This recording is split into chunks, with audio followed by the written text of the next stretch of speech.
Hello all, welcome back to our channel. ഇന്ന് നമുക്ക് ഇൻസ്റ്റയിലെ യൂട്യൂബിലൊക്കെ ട്രെൻഡിങ് ആയിട്ട് പോയിക്കൊണ്ടിരിക്കുന്ന ഈ ലോട്ടസ് ഡിസൈൻ ചെയ്ത് നോക്കാം. ഈ ഡിസൈൻ ആണ് കേട്ടോ ഞാൻ റെഫറൻസ് ആയിട്ട് എടുത്തേക്കണേ. ഫസ്റ്റ് നമുക്ക് ഇങ്ങനെ നമ്മൾ പെയിന്റ് ചെയ്യാൻ പോകുന്ന ഡിസൈൻ ഒരു പേപ്പറിൽ ഒന്ന് വരച്ചെടുക്കണം. ഇത് വെച്ചാണ് നമ്മൾ ട്രേസ് ചെയ്തെടുക്കാൻ പോണേ. അതുകൊണ്ട് തന്നെ വരച്ച് കീറി പോകാതിരിക്കാൻ വേണ്ടിയിട്ട് കുറച്ച് കട്ടിയുള്ള ഒരു പേപ്പറിലാണ് കേട്ടോ ഞാനിവിടെ വരച്ചെടുത്തേക്കണേ. ഈ ഡിസൈൻ മൊത്തം നമുക്ക് 6 ഇഞ്ചാണ് വിട്ട് വരുന്നത്. ഞാൻ എൻ്റെ ഒരു പഴയ സാരിലാണ് കേട്ടോ ഈ പെയിന്റ് ചെയ്യാൻ പോകുന്നത്. അപ്പോൾ ഞാൻ ആ സാരിയിൽ എത്ര ഇഞ്ച് ഡിസൈൻ വേണമെന്ന് അളന്ന് നോക്കിയിട്ടാണ് ഞാനിത് പേപ്പറിലേക്ക് വരയ്ക്കണം. അപ്പോൾ മൊത്തം ഒരു 6 ഇഞ്ച് വിട്ട് വരുന്ന ടൈപ്പ് ഒരു ഡിസൈനാണ് ഞാൻ വരച്ചെടുത്തേക്കണേ. നിങ്ങൾക്ക് ഈ സെയിം ഡിസൈൻ തന്നെ മതിയെങ്കിൽ ഈ പിക്ക് ഞാൻ കൊടുക്കാം. ആ പിക്ക് നിങ്ങൾ സ്ക്രീൻഷോട്ട് എടുത്തിട്ട് ഫോണിന്റെ മേളിലൊരു പേപ്പർ വെച്ച് ട്രേസ് ചെയ്തെടുത്താൽ മതി. അല്ലെങ്കിൽ പ്രിന്റ് ഔട്ട് എടുക്കുക, അങ്ങനെ എന്തെങ്കിലും ചെയ്യാം.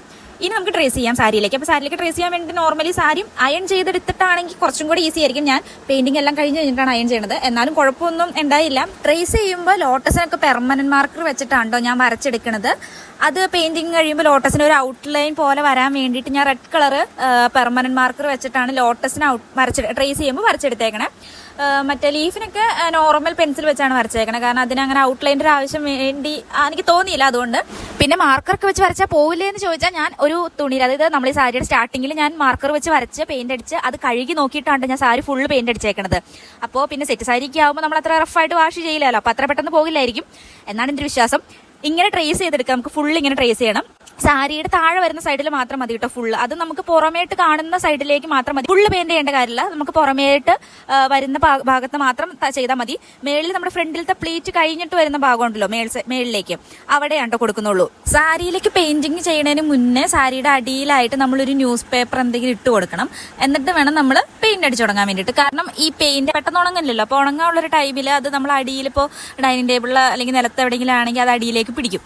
അതുകൊണ്ട് നമ്മൾ അടിയിലൊരു ന്യൂസ് പേപ്പർ ഇട്ട് കൊടുത്തിട്ട് വേണം പെയിന്റിങ് സ്റ്റാർട്ട് ചെയ്യാൻ വേണ്ടിയിട്ട്. പിന്നെ ഒരുപാട് ഉണങ്ങാനും നിൽക്കരുത്. ഒരുപാട് ഉണങ്ങിപ്പോയി കഴിഞ്ഞാൽ അത് പറിച്ചെടുക്കുമ്പോൾ കീറിപ്പോകും പേപ്പർ. അപ്പോൾ അതുകൊണ്ട് ഒരു പകുതി ഉണങ്ങി കഴിയുമ്പോൾ തന്നെ പേപ്പർ അടിയിൽ നിന്ന് എടുക്കുക. പിന്നെ അത് തന്നെ ഉണങ്ങിക്കോളും, അടിയിലേക്ക് അങ്ങനെ ലീക്ക്. പിന്നെ ഈ ലോട്ടസിന് പിങ്ക് തന്നെ കൊടുക്കണമെന്നൊന്നുമില്ല, നമ്മുടെ ഇഷ്ടം. ഡിസൈനും കളറും ഒക്കെ നമ്മുടെ ഇഷ്ടം വെച്ച് നമുക്ക് ചെയ്യാം. ഇത് പെയിന്റ് ചെയ്യാൻ വേണ്ടിയിട്ട് മൊത്തം 3 ഈ ചെറിയ ബോട്ടിൽ പെയിന്റ് ആണ് കേട്ടോ എനിക്ക് ആവശ്യം വന്നേക്കണം. പിങ്ക് കളർ, ഗ്രീൻ പിന്നെ ഒരു ബോട്ടിലാണ്, ചെറിയ കുറച്ചുള്ളൂ. പിങ്ക് 3 ബോട്ടിൽ മൊത്തം ആവശ്യമായിട്ട് വന്നേക്കുണ്ട്. പിന്നെ നമുക്ക് സൈസ് കുറഞ്ഞ ബ്രഷ് ഉണ്ടല്ലോ, അതായത് നമുക്ക് ആ കോർണറൊക്കെ ഷേപ്പ് ചെയ്തെടുക്കാൻ വേണ്ടിയിട്ട് സൈസ് കുറഞ്ഞ ബ്രഷ് എന്തായാലും ഉണ്ടെങ്കിൽ നല്ലതായിരിക്കും. കുറച്ചും കൂടെയും ഫിനിഷിങ്ങിൽ കിട്ടും. അപ്പോൾ മൊത്തം ഈ ഒരു ബോട്ടിലിന് എന്തോ 25 രൂപ എന്താണ് കളറിന്. അപ്പോൾ അങ്ങനെ മൊത്തം 4 ബോട്ടിൽ പെയിന്റിന് 25 രൂപ വെച്ച് 100 രൂപയും പിന്നെ ആ ഒരു ബ്രഷിന് എന്തോ 20 രൂപയോ അത്രയ്ക്ക് ആയിട്ടുള്ളൂ. അപ്പോൾ ഒരു 120 രൂപയിലാണ് ഞാൻ ഈ സാരിയുടെ മേക്ക് ഓവർ ചെയ്തെടുത്തേക്കണത്. അപ്പോൾ ഇതാട്ടോ നമ്മുടെ സാരിയുടെ ഫൈനൽ ലുക്ക്. പെയിന്റിംഗ് ഒക്കെ കഴിഞ്ഞ് കംപ്ലീറ്റ് ആയിട്ടുണ്ട്. എല്ലാവർക്കും ഇഷ്ടമായി എന്ന് കരുതുന്നു. ഇഷ്ടമായെങ്കിൽ എല്ലാവരും കമന്റ്സിൽ പറയുക. പിന്നെ എല്ലാവരും ഒന്ന് ട്രൈ ചെയ്ത് നോക്കുക. വളരെ മിനിമൽ ആയിട്ടുള്ള കോസ്റ്റിൽ നമുക്ക് ചെയ്തെടുക്കാൻ പറ്റുന്നതാണല്ലോ. പഴയ സാരിയോ പഴയ സെറ്റുമുണ്ടോ അങ്ങനെ എന്തെങ്കിലുമൊക്കെ ഉണ്ടെങ്കിൽ നമുക്ക് തന്നെ ചെയ്തെടുക്കാൻ പറ്റുന്നതാണല്ലോ. ഞാൻ ആദ്യമായിട്ടാണ് ചെയ്യണത്. അപ്പോൾ ആദ്യമായിട്ട് ചെയ്യുന്നവർ പേടിക്കേണ്ട കാര്യമൊന്നുമില്ല, ധൈര്യമായിട്ട് ചെയ്തോളൂ. അപ്പോൾ അത്രയുള്ളൂ നമ്മുടെ ഇന്നത്തെ വീഡിയോ എല്ലാവർക്കും യൂസ്ഫുൾ ആയി എന്ന് കരുതുന്നു.